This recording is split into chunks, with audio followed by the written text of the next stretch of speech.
Sahabat jiwa, Anda masih menyaksikan Renungan Jiwa bersama saya Fatima Albara. Tadi kita sudah lihat dan sama-sama mendengarkan, menyaksikan seperti apa cerita yang inspiratif dari Bapak Radmin. Bagaimana ia di tengah keterbatasannya tapi terus berusaha membangun surga untuk keluarganya dan untuk di rumahnya. Dan untuk itu pemirsa, di segmen kali ini kita sudah ada narasumber Mbak Mona Ratuliu. Assalamualaikum Mbak. Waalaikumsalam warahmatullahi Ini wabarakatuh. merupakan seorang artis, presenter, ibu, dan seorang istri. Dan tentunya juga di sini sudah bergabung juga Ustazah Syifa Fauzia dan juga dengan Ustadz Irfan. Kita akan kembali menggali bagaimana membangun surga di dalam keluarga. Kita akan sama-sama saksikan liputan dan cerita sedikit dari Mona Ratuliu.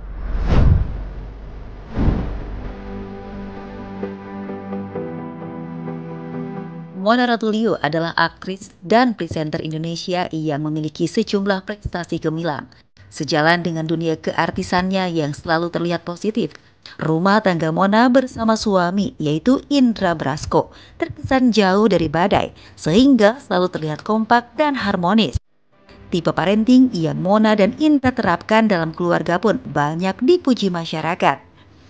Potret kekompakan Indra dan Mona beserta buah hati mereka pun kerap dibagikan di sosial media, baik sebagai seorang ayah penyayang, serta ibu yang penuh kelembutan dan perhatian.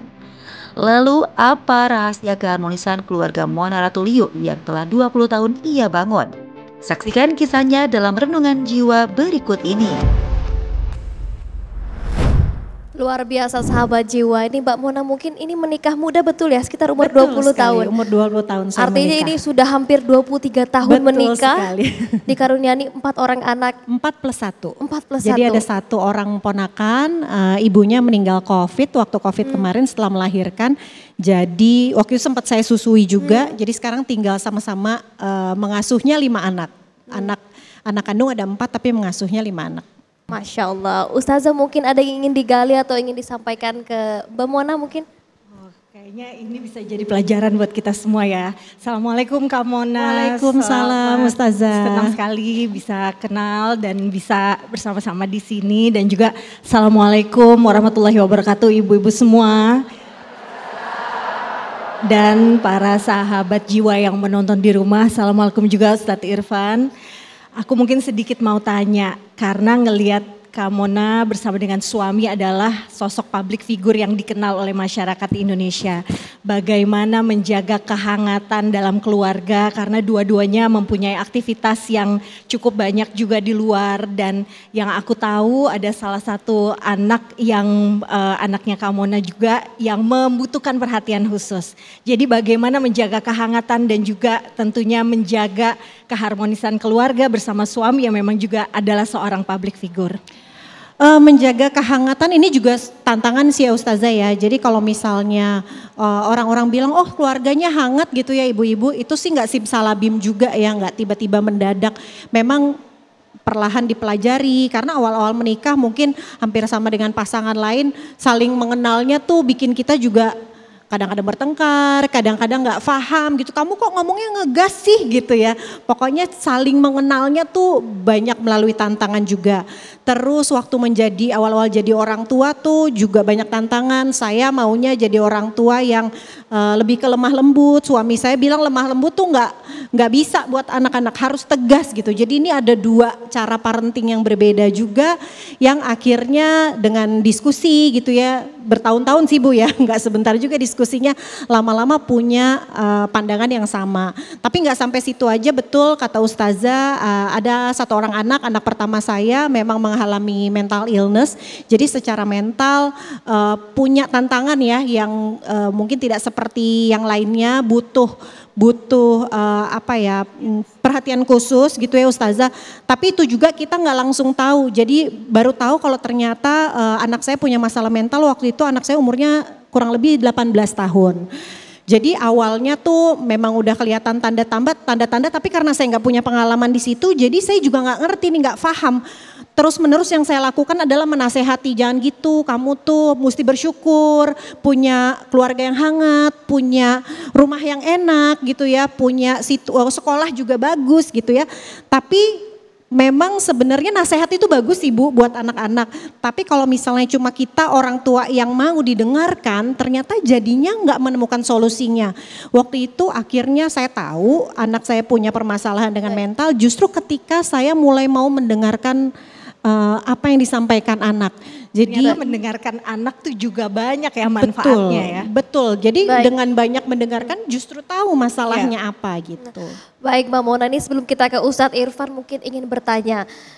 Bertepatan dengan hari keluarga, mungkin Mbak Mona bisa ceritakan pernah gak sih mengalami titik terendah atau menyerah, apalagi kita dengar tadi ada salah satu anak Mbak Mona ini butuh perhatian khusus, pernah gak mengalami titik terendah, seperti apa Mbak Mona ini bangkit bersama? Pernah sih, pernah banget ya. Jadi waktu awal saya menikah itu kan punya anak di usia 21 tahun. Sama sekali nggak tahu bagaimana cara mengurus anak. Nah waktu itu saya mulai sering ikut kelas-kelas parenting, waktu itu ibu-ibu. Kelas parenting psikolog, sering mendengarkan kajian-kajian juga. Saya dapat banyak ilmu, kemudian bisa membenahi hubungan saya dengan anak-anak yang dulu tuh sempat saya waktu anak saya yang pertama umur 6 tahun, Ustazah pernah bilang katanya, aku nggak suka punya ibu kayak bunda, aku nggak suka tinggal di rumah ini. Saking sepertinya dia nggak nyaman karena waktu itu saya suka menghukum, suka marah, suka ngomel gitu ya. Kemudian saya perbaiki, saya ikut banyak kelas-kelas, terus hubungan kita jadi lebih baik dan mengasuh dan mendidik anak tuh waktu itu jadi lebih enak lah, lebih efektif gitu.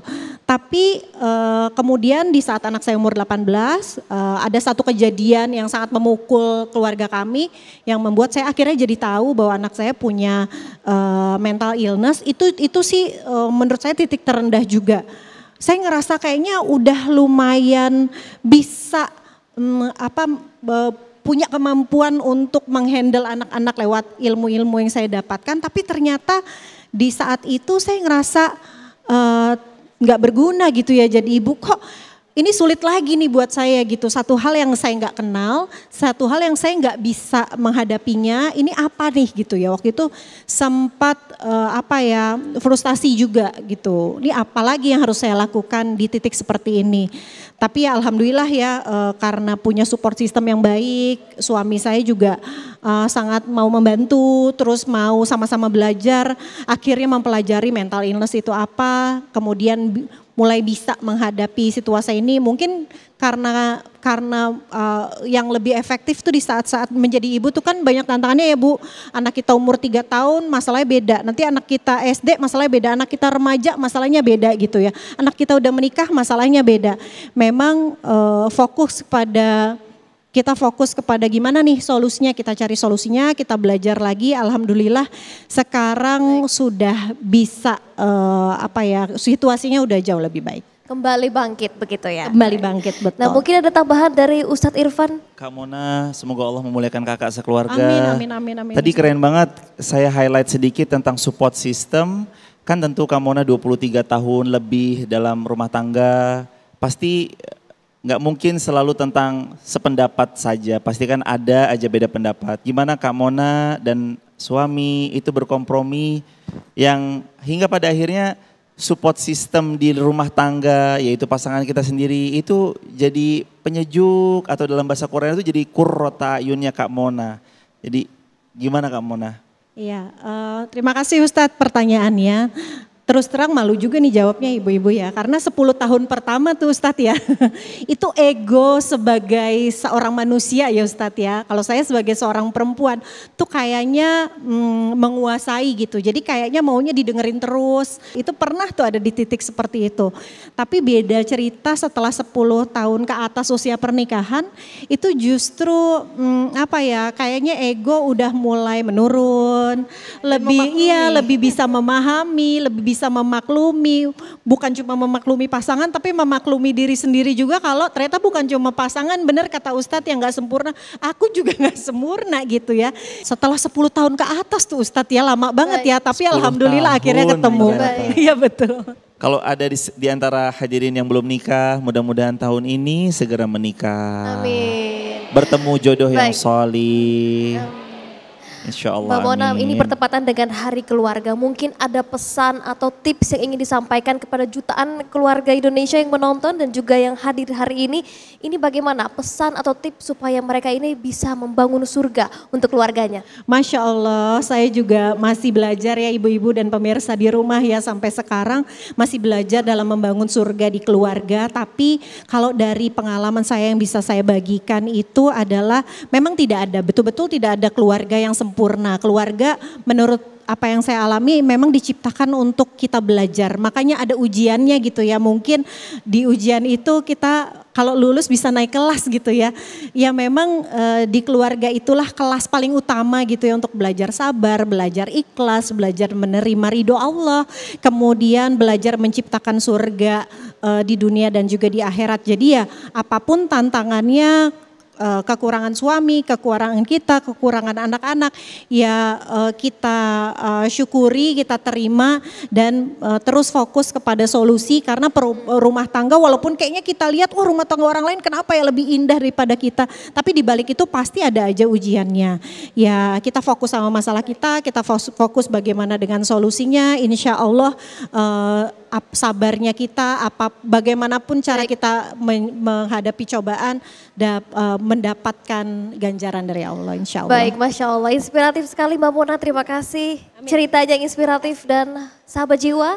Di segmen selanjutnya kita akan mendengarkan tausiah dari Ustazah Syifa dan untuk itu tetap saksikan Renungan Jiwa. Sakinah adalah tujuannya, mawaddah dan rahmah adalah bahan-bahannya. Insya Allah mudah-mudahan kita selalu berdoa, Rabbi habli miladunka zurriyatan thayyibatan innaka sami'ud du'a. Semoga Allah memberikan kita kemudahan untuk memperbaiki diri kita dan insya Allah mudah-mudahan seluruh keluarga kita dapat Allah jaga dan insya Allah kita sekeluarga ini tidak hanya sampai maut memisahkan tapi sampai surga. Amin ya rabbal alamin.